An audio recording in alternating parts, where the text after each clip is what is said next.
I'm just telling you, it's happening all the time, and especially as you get older and your parents and your grandparents get older, they are going to be targets, huge targets.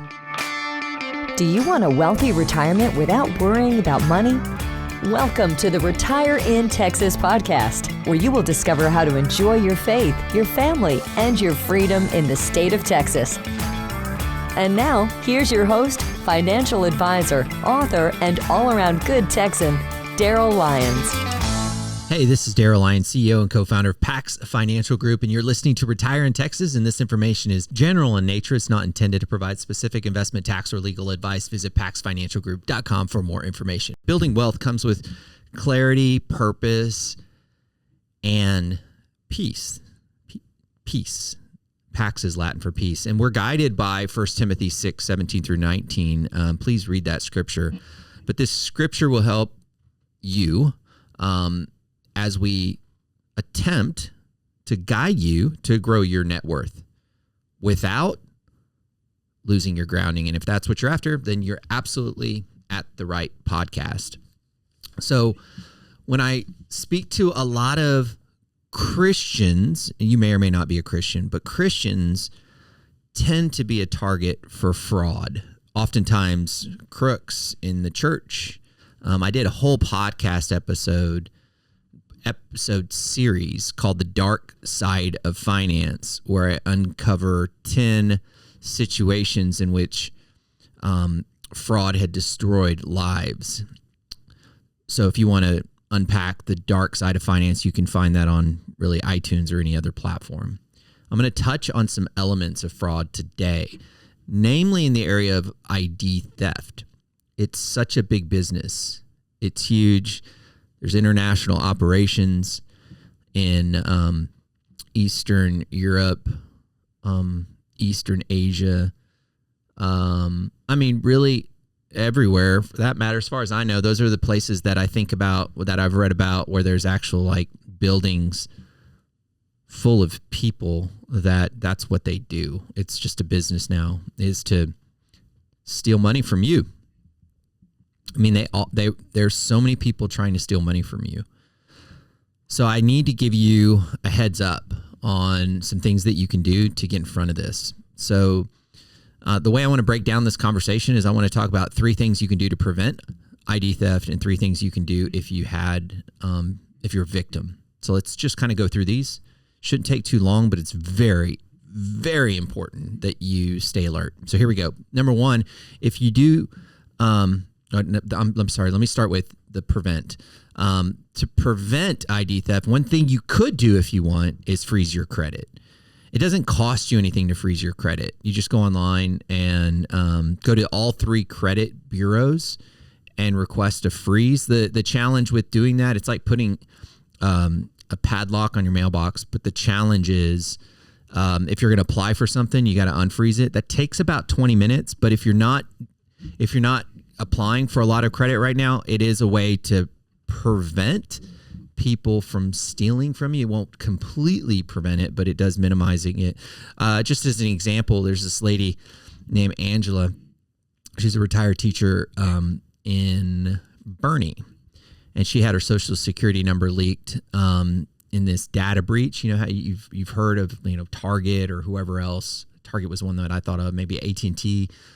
There was another one recently. You hear it all the time now. At first, when you first heard it, we freaked out about data breaches. Now it's so common that almost you don't even think about it anymore. But data breaches happen, and she had her social security number leaked through this data breach. Again, she didn't think of it that much until somebody tried to open an account at Home Depot in her name.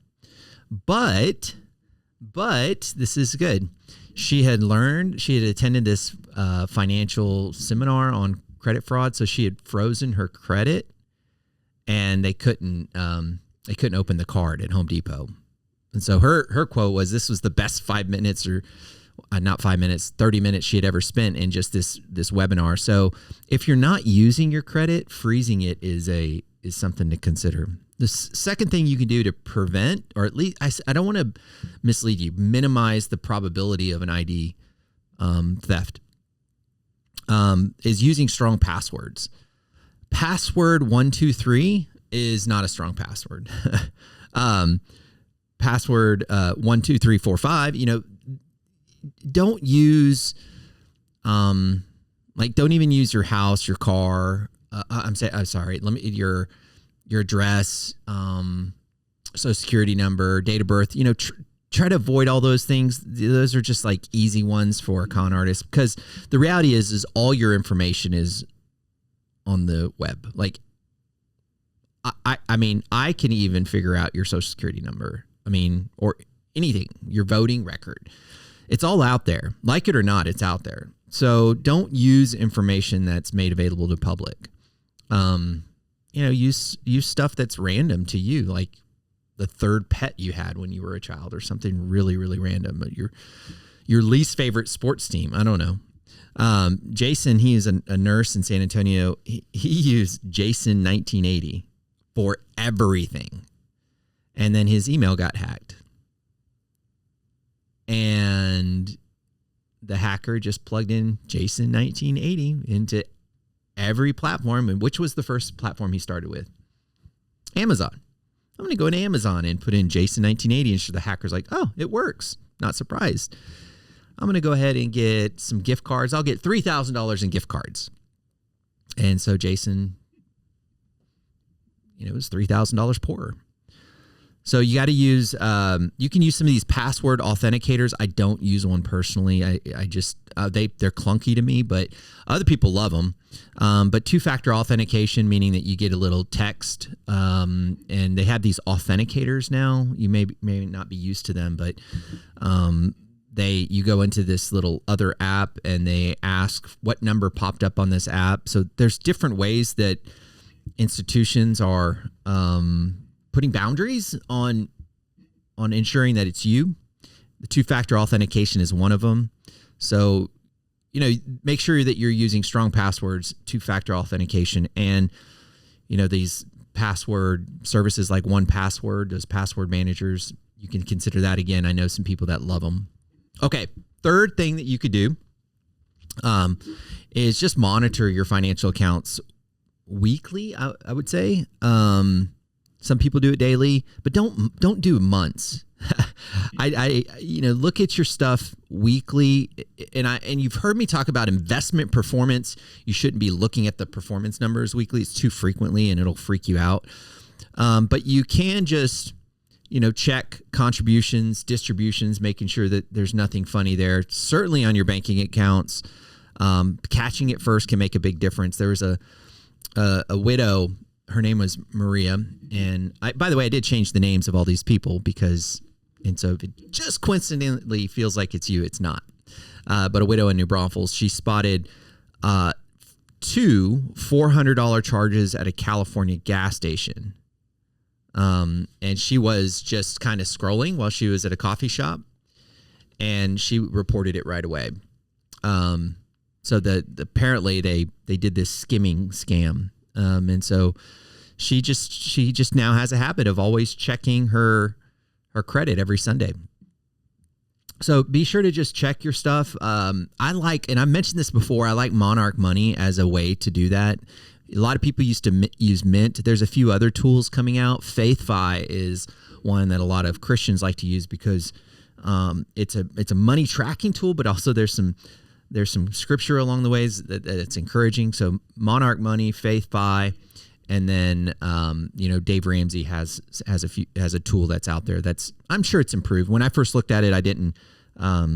There was some clunkiness, but I haven't looked at it in a long time. But just using some of those tools that consolidate data might be easy for you. And then Maria, just do it like once a week, maybe Sunday or Saturday.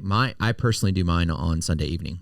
Okay, so what do you do if you do become a victim of ID theft? So first things first is you got to call contact the Federal Trade Commission.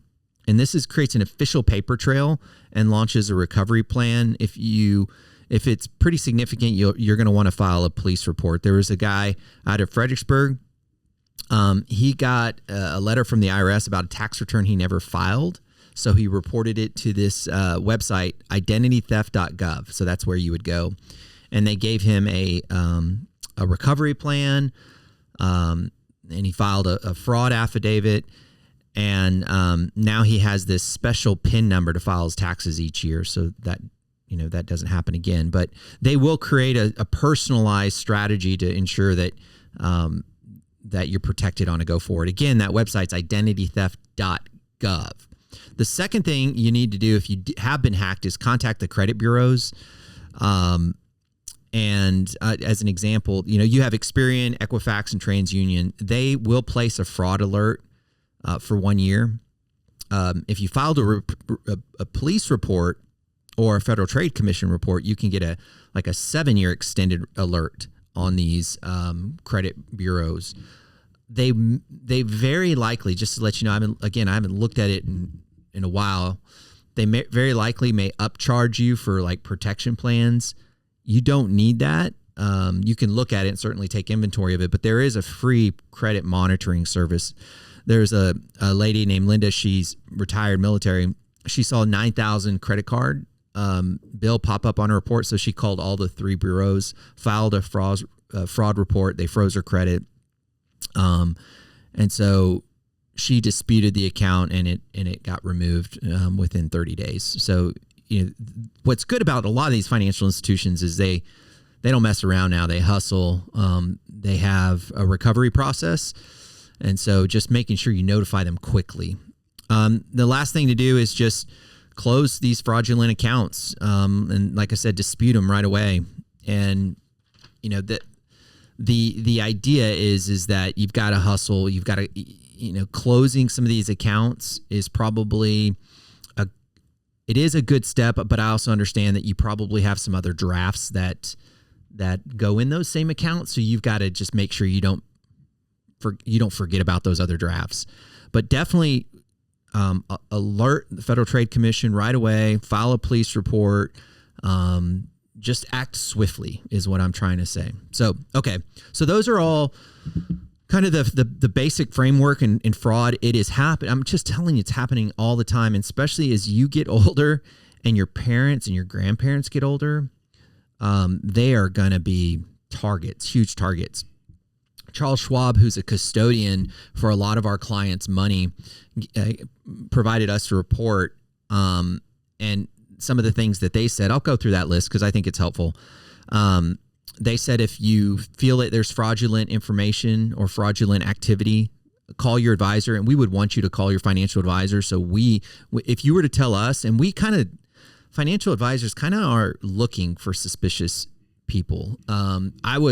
I actually worked at a bank in college, and so I was in the teller line. So I was trained to look for suspicious activity all the time. And so I think that's kind of a part of our culture is to kind of look for things. But call your advisor and say, hey, look, I feel like there might be something going on. Just be on the lookout. And you can also, if you want to, I want you to call your advisor and call PAX. You can also call Schwab directly. That number is 1-800-515-2157. They have a fraud prevention and investigation team there too. I'd call Social Security. That's one thing to consider. Like I said, identitytheft.gov is important. If there's tax fraud, get in touch with the IRS. I would double check. This is something Schwab recommends, and I would agree. Your spyware, your virus, your anti-malware software, making sure it's reputable. Check if you don't have it, you need to download it. But you want to make sure you double check that if there has been fraud. In fact, you need to get that now. Keep all evidence of any compromises. You'll need those for your records for any recovery. Review your statements. Go online and look at your statements. And then also, I think tell your friends, because what will happen is if they've hacked into you, then they'll hack into your email distribution list and send a request to all your contacts. And you might have a sister-in-law or brother-in-law that says, oh yeah, you need money, I'll send you money. And so then they're hacking into a lot of other people in your network. So tell your friends, hey, I got hacked. If you get anything fishy, let me know. Most of us have experienced it once. A long time ago, I got hacked. This was probably, 20 years ago, and it was really early in the game. And so this lady, I don't really even know her that well. She responded to one of my emails, and then she got hacked, and she was so mad at me. I was like, I am so sorry. I didn't know. I didn't know what to do. This was early in the game, but she was livid. And so I'll never forget that. Sorry, whoever that was. haven't made that mistake again, and I pray I don't. I'm very careful with opening emails, and that's another thing you can do to prevent this from happening. But main point is make sure you tell your friends. And then, of course, after all this is settled, go, every 3 months or 6 months, go in and check, making sure there's nothing going on. One of the things I didn't get a chance to cover, I did allude to it in the Dark Side of Finance podcast. I almost forgot the name of my old podcast. The Dark Side of Finance podcast, some of the scams that are out there that are beyond the scope of this.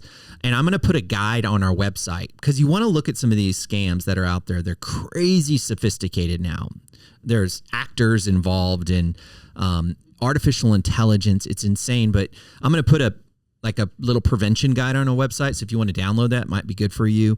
It'll talk about the romance scams, lotto scams, government impersonators, tech support scams. I don't know how many Apple support scams I get on via text.